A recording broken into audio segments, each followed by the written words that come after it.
Hi there, this is Carl Irwin with a quick look at some audio mastering for orchestral music.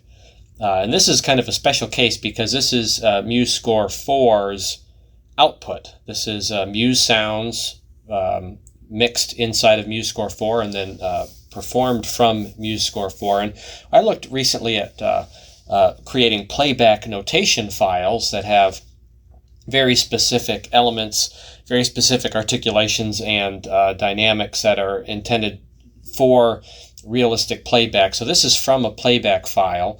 This is actually from a film score that I did recently, short film, and this is the title sequence. Now this is a little bit more souped up than what I put in the film. I added some electronica to this. I was playing around inside of MuseScore with the basic Muse sounds, with really the classic sounds that you remember from the sound font that's been in there for years. And then I also added a couple of other sounds, some things that I sampled. I had a drill, a power tool, a drill, and I sampled a number of different sounds from the drill. And then also a couple of other different sounds as well related to some things I had just in my workshop.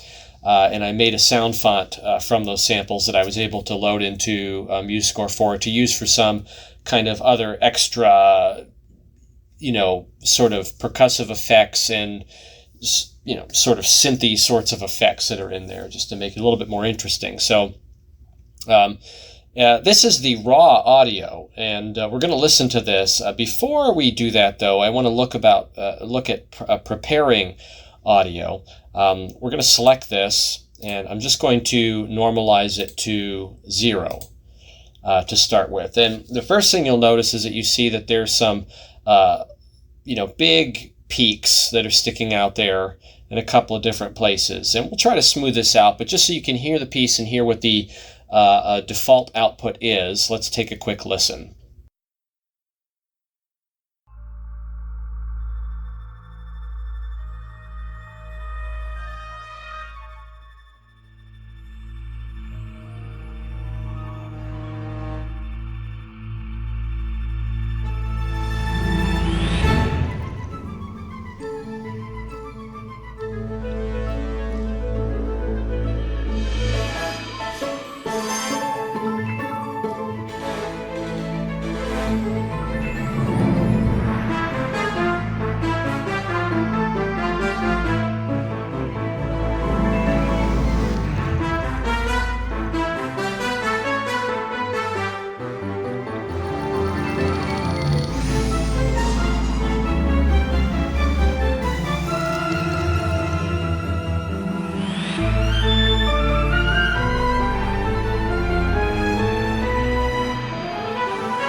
Okay, so that is the actual complete output from MuseScore 4. There's no other processing going on in there. This is not thrown into Digital Audio Workstation. This is just using what MuseScore 4 can do from notation, using the sounds that are available, and some other samples that I created and recorded and put into sound font form so that they could be loaded into the program.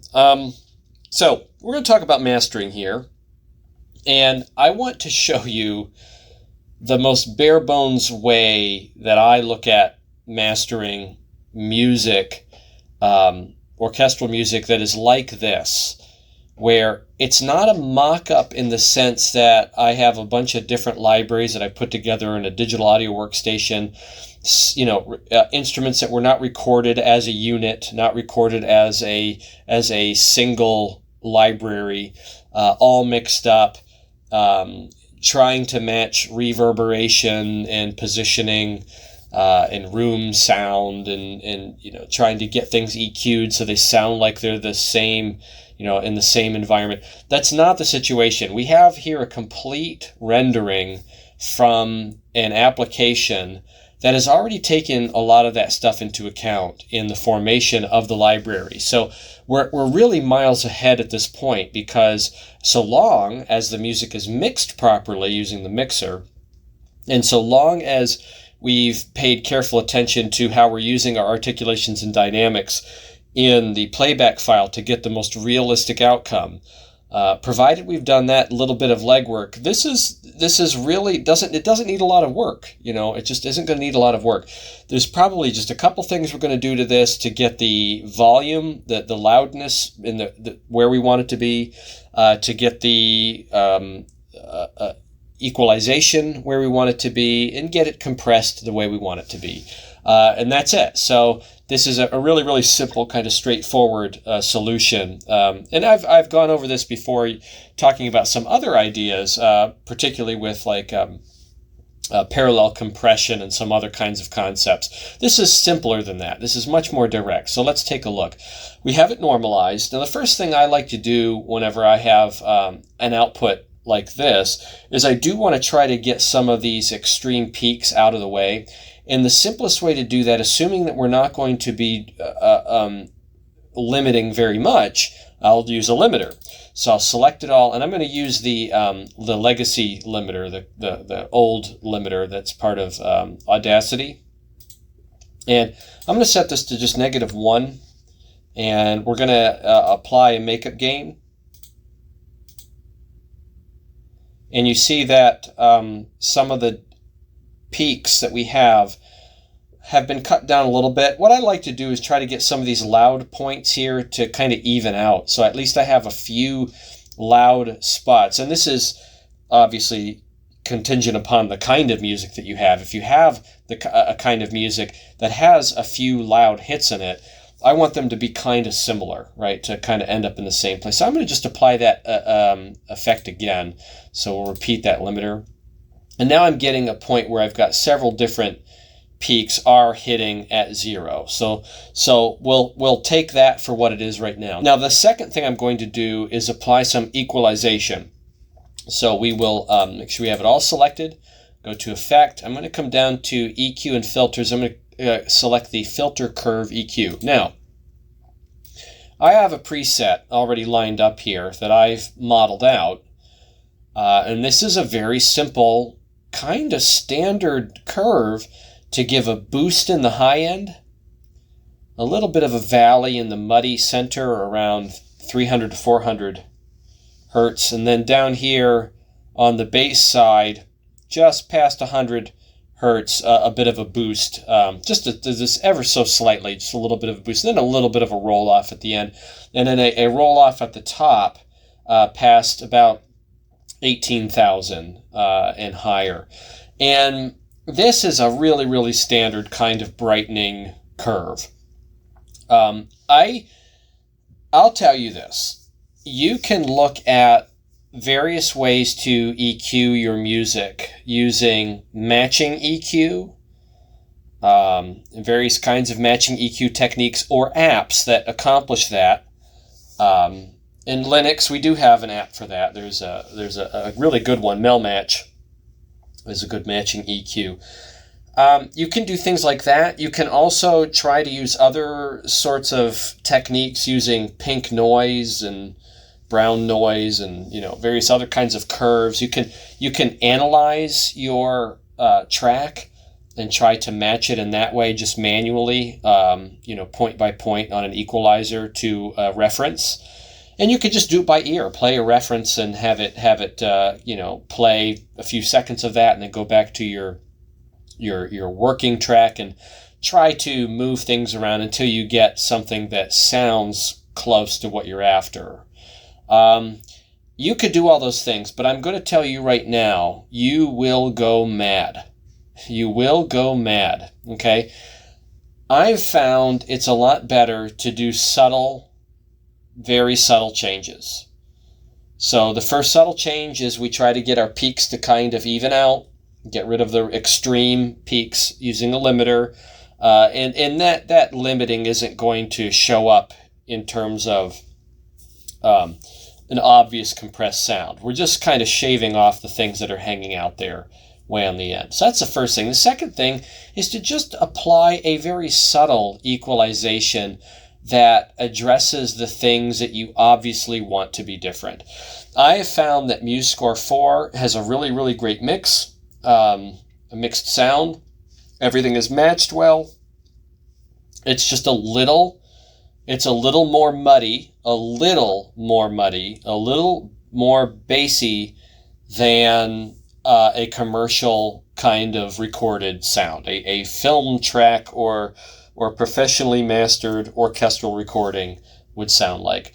It's not quite as bright. So this is a standard brightening curve, and this is the process I do almost every time whenever I'm mastering a MuseScore 4 playback file that I'm going to be using in a legitimate project like a film score or something I'm going to release. Okay, so very simple curve. You can kind of see what my design is here. So we're going to apply that. And you see everything pops up past 0. That's okay. The next thing that we're going to do is apply some compression. So let me just bring this back, normalization back to 0 again.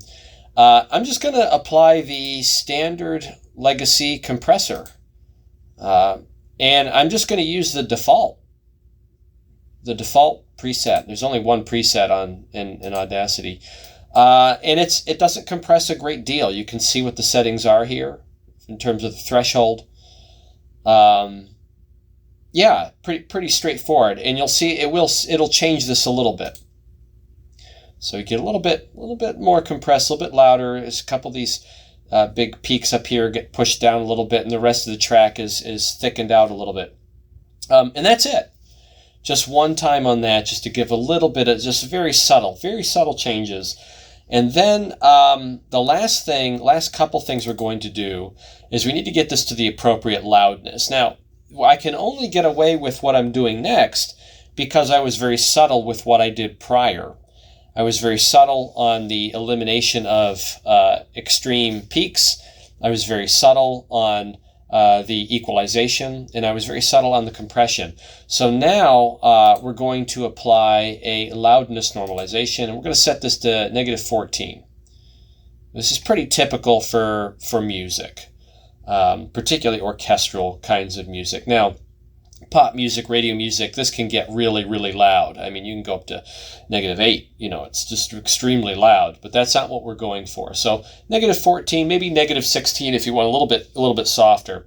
And we'll apply that. And you see it does push out a little bit, and you see that we do go past 0 on a couple of these big loud moments, and that's okay.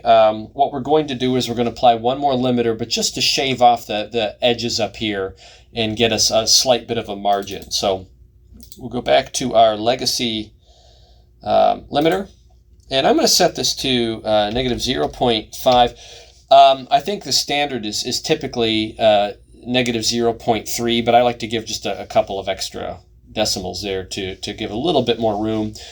Sometimes I'll go as far, often whenever I'm submitting to a sound engineer for like a film score, not just to a filmmaker for a student project or something where it's a one-man show, one-person show, and the director who I'm working with is going to be doing all the audio.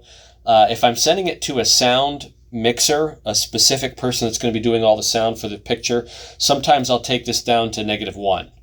And with a lot of headroom, it gives them a lot of room to deal with, because I know that they may be applying some additional effects to create their master. So I'm going to set this to -0.5, and we don't want to apply a makeup to the gain. We want this to actually clip at -0.5. Now we're far enough away from the edge that we won't get any kind of distortion or clipping in there. So very small changes. I mean, that's it. Now the last step that I usually will do in some kind of mastering is sometimes you'll hear that the attack at the very beginning is a little harsher than you expect because of the equalization and some of the compression and expansion that we've done to the sound. So I'll listen to this. There's kind of a direct start there. So what I'm going to do is I'm just going to take about the distance from the beginning of the wave to where it begins, I'm going to double that distance. I'm going to go out here about twice as far, select the beginning up to the start, and then I'm going to apply a fade in. And it'll just kind of shave off a little bit of that entrance right there to make it a little bit less, not as harsh. Kind of sneaks in a little bit better.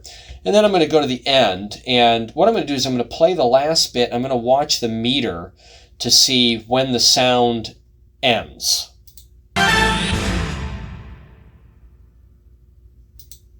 Right about here. So there's a little bit of sound that was still kicking around right about half of that empty space.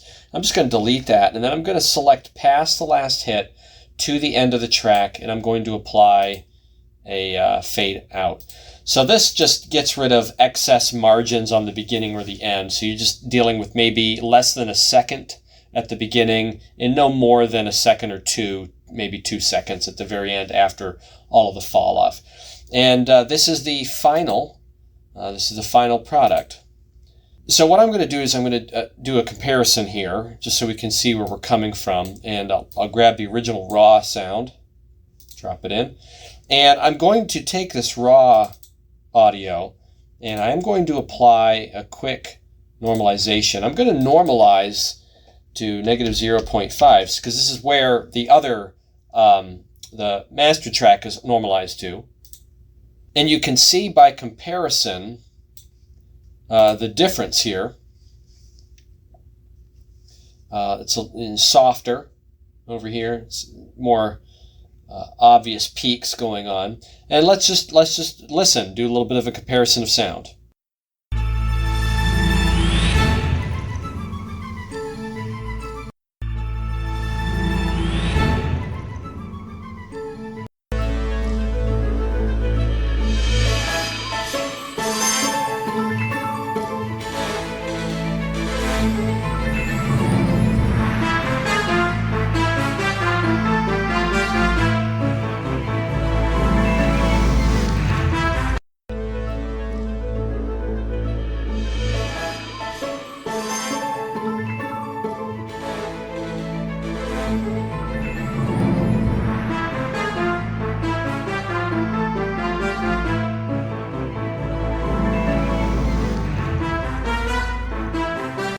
So, it's fuller, brighter.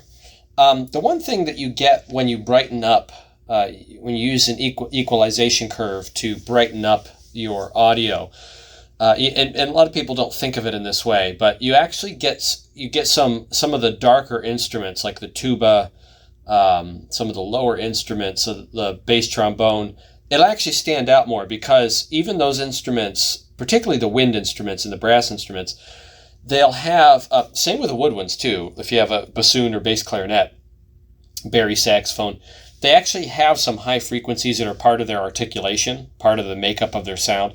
And when you brighten up the track, you actually bring those elements out and it makes those bass instruments sound bassier even though you're not getting more bass. You're actually getting more high end. But because the instrument itself, the performance of the instrument has some of those frequencies get boosted as well. And you hear the articulation. It's just cleaner. Sounds a little bit more clean. So, you wouldn't necessarily need to do that. You could just take the raw audio and normalize it to the proper loudness and be done with it. And maybe limit it so that you don't have any clipping. You could compress it one time. It's highly subjective. There's no exact right way to do this process. I should say there's no right way unless you're really, really beholden to a reference audio and you have to match it and you need to make it as close as possible. And if that is the case, then of course there would be some restrictions and expectations in terms of the processing that you're doing to get there. But when you're working with MuseScore 4, everything's balanced against each other in the libraries in general. The mixer gives you a lot of control at the onset. If you've composed well and you've got something that's already balanced before you get to this point, you only need to do a few things, and you don't need a lot of plugins for it. You can just kind of do it direct right here from an audio editor like Audacity, using the onboard, simple plugins, and oftentimes just using the default settings, presets that are there. So anyway, just a little bit of thought, some thoughts there for you to consider in terms of mastering from MuseScore 4. So best of luck with this. Happy composing and happy mixing.